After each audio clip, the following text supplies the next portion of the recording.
Hello everyone, you're watching Cool Minds-Neel Maniar and I'm Neil. Today in this video we're going to look at certain key takeaways mentioned in the book The Psychology of Money written by Morgan Housel. It describes why money behaves in a certain way. So without any further ado, let's dive deep in. This book has around 20 chapters, but I've selected 5 which I find incredibly interesting and important. The first one is the power of compounding and starting early. Compounding is one of the main points mentioned in the book. The definition in layman's language means that you let your money grow while you obtain annual returns and it gets compounded with passing time. A live example mentioned in the book is of none other than Warren Buffett. He started investing by the age of 10. He earned more than $80 billion. Yes, you heard me right. More than $80 billion after the age of 60 to 65 when he was qualified for social security benefits. Warren Buffett earns a staggering 22% annual return. That's amazing, and it showcases the beauty of compounding. Number two, the difference between being rich and being wealthy.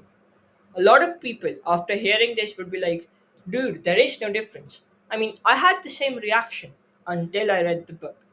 There is a very fine line of difference between these two.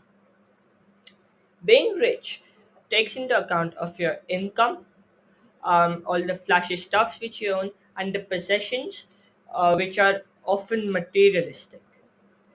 It is for the short term. On the other hand, being wealthy takes into account of all of your assets and the power which it possesses that can cover all of your expenses altogether. Being wealthy is taking care of your long-term goals. Okay, people who appear uber rich might not be wealthy, and people who appear simplistic might be extremely wealthy. So do not go by the appearance, folks. An important lesson which I feel is mentioned in this book. Number three, earning money and keeping money. Well, frankly speaking, a lot of people sweat out when they earn money. Carrying out their regular jobs is, well, not an easy job. You have to meet high expectations in order to prove yourself for the salary that you're taking. After you receive them, a portion of it goes to taxes, your fixed expenses, and other variable and miscellaneous expenses as well. At the end of it, you're left with very little to save, and you're like, where is it all gone? In order to beat it, diversification and investing in assets is a key fundamental solution. You know, assets increase in value. They ensure that your money stays safe and grows instead of you just blowing it all off, right? Earning money is one thing, keeping your money and growing them is an entire different league. An important lesson worth mentioning in this book as well. Number four, the game of showboating. This concept is explained beautifully in this book via a story, which I'd like to give you all a summary about. And there was this guy who bought a Porsche even though he wasn't able to afford one. Now you might be wondering, well, how did he buy? Well, simple. He took debt in the form of car loans. He wanted others to notice how rich he was. Not wealthy, how rich he was. People did take notice, but not of the driver of the car. A few weeks later, he came in an old Honda. Now, people were curious, like, dude, where's your Porsche? He explained that the repayments for the loan was killing him because his salary wasn't that much.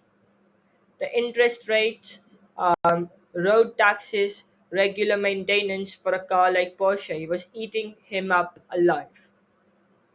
He tried to look cool, but the consequences showed its real face. The game of showboating is incredibly dangerous because it pushes an individual beyond their limit. It persists for a long time. It motivates, I wouldn't say motivates, but it um, gives an illusion to the people to spend a lot, thinking that they'll become rich and they'll look rich, but they are actually going out of the risk appetite. This game of showboating is incredibly harmful, and if you want to become wealthy and if you want to understand the real psychology of money, you should stay away from this game. An important lesson, again mentioned in this book. Number 5, the last and final message from this book: beware of unwanted advices and tips. Almost every day in the morning, we hear stock market pundits giving tips and advices in order to generate wealth in the stock market.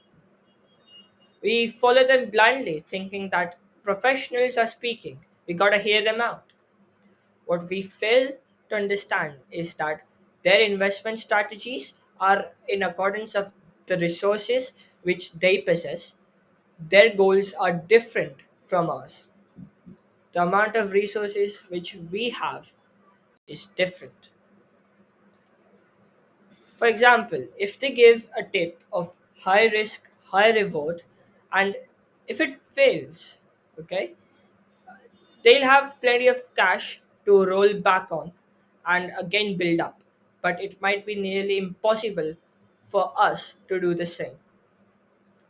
So, whenever we talk about investing and managing money, it should be in accordance to your future long term goals.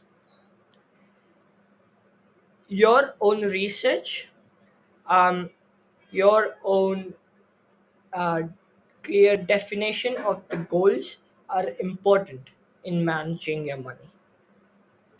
So, yeah, these were the 5 important key takeaways from the book, The Psychology of Money.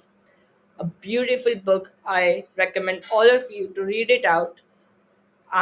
Invest your money, manage your money, and understand why money behaves the way it does. So, yep. Thank you very much for watching this video. If you enjoyed it, hit the like button, the bell button, share it with your friends, and subscribe to my channel. And stay tuned for exciting and informative videos like this. So, yep, see you in the next one. Bye bye. Have a great day.